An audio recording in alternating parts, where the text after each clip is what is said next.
মুসলিমদেরকে বহিষ্কার করা হয়েছে, তারপরে আপনারা তার হয়ে কথা বলেন। এবং আপনার এই যে সংগঠন বলছে, এই যে স্কুল সংগঠন বলছে যে চিন্ময় দাস কোন অবিরোধ বরং আপনার কোন রাষ্ট্রদ্রোহী কার্যক্রমের সাথে জড়িত থাকে, এরা কিন্তু সংগঠন আপনার সংগঠন ইয়ে করবে না, ড্রাইভার নেবে না, তাই স্পষ্ট জানাইছে। তারপর কেন হিন্দু ভাইরা আমার স্কুল হয়ে কথা বলতেছে, কেন বাংলাদেশের কথা বলতেছে? ভাই আপনারা জন্মেছেন বাংলাদেশে, বাংলাদেশের কথা বলেন। ভারত হচ্ছে আপনাদের মামার দেশ, আপনারা সেখানে সর্বোচ্চ মান্থলি বা হচ্ছে ইয়ারে একবার বা দুইবার যান, এটা হচ্ছে আপনার মামার বাড়ির মতো। কিন্তু আপনি যে বাংলাদেশে জন্মগ্রহণ করেছেন, ওই বাংলাদেশে যদি আপনি শত্রুতা দিয়ে বাংলাদেশের সাথে শত্রুতা করতে চান, তাহলে বাংলাদেশ কখনো বায়ু উন্নতির দিকে যেতে পারবে না। এখন হিন্দু মুসলিম সকল ধর্মের লোক মিলে আমরা হচ্ছে বাংলাদেশকে একটি সুন্দর এবং সুশৃঙ্খল দেশ হিসেবে গড়ে তুলতে চাই।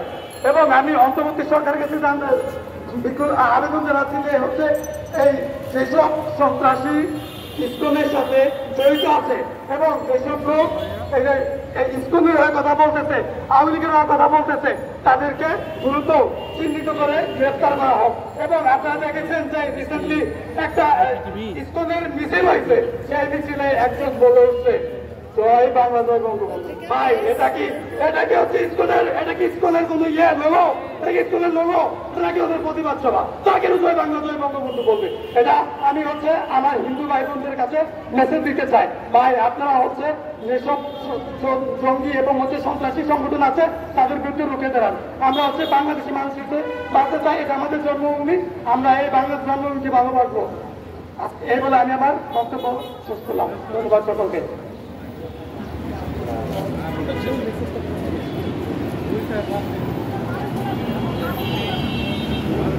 সংগ্রামী সাথী ও বন্ধুগণ, এবার আপনাদের সামনে বক্তব্য রাখবেন এলাহাবাদ ছাত্র আন্দোলনের কেন্দ্রীয় সেক্রেটারি জেনারেল জনাব আশিক ভাই।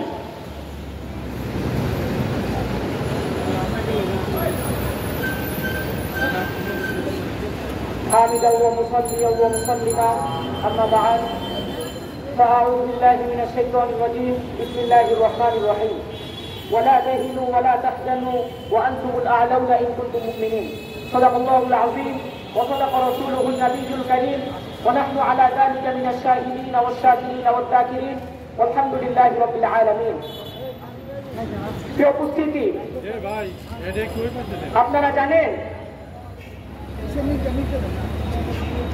আজকে আমরা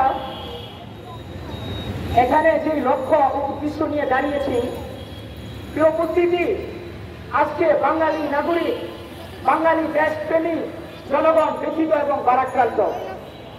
এর কারণ হচ্ছে আপনারা জানেন হিন্দুদের মধ্য থেকে একটি দল অসাম্প্রদায়িক খুনি, যারা পৃথিবীর বিভিন্ন জায়গায় বিশেষ করে ভারতের দিল্লিতে, হায়দ্রাবাদ সহ গুজরাটে বিভিন্ন সময় দাঙ্গা লাগিয়েছে।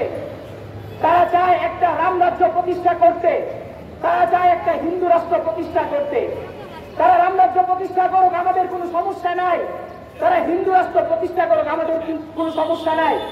কিন্তু তাদের উচ্চাকাঙ্ক্ষী স্বপ্নের কথা শুনলে আপনারা ভেঙে পড়বেন। তারা চায় বাংলাদেশ, ইন্ডিয়া, পাকিস্তান, নেপাল, ভুটান, মালদ্বীপ, শ্রীলঙ্কা এবং ইরানের কিছু অংশকে নিয়ে তারা তাদের রামরাজ্য প্রতিষ্ঠা করবে। প্রিয় ভাইয়েরা আমার, বাংলাদেশের মাটি থেকে সুস্পষ্ট ভাষায় বলছি, আমার 55,000 বর্গ কিলোমিটারের দিকে যদি ইসলাম এবং ভারত চোখ তুলে থাকে, সেই চোখকে আমরা উঠতে ফেলবো, সেই চোখকে আমরা উঠতে ফেলবো। প্রিয় ভাইয়েরা আমার, আজকে অন্তর্বর্তীকালীন সরকারের প্রধান ডক্টর ইউনূস সাহেবকে বলবো, যদি আপনার সরকার ইসকনকে নিষিদ্ধ সংগঠন হিসেবে ঘোষণা দিতে ব্যর্থ হয়, তাহলে এই ব্রিটিশ জালিম বর্বর ইসকনকে বাংলার জমিন থেকে উৎখাত করার জন্য, বাংলাদেশে নিষিদ্ধ ঘোষণা করার জন্য যতদূর যাওয়ার আগে যা করা লাগে আমরাই করবো ইনশাআল্লাহ।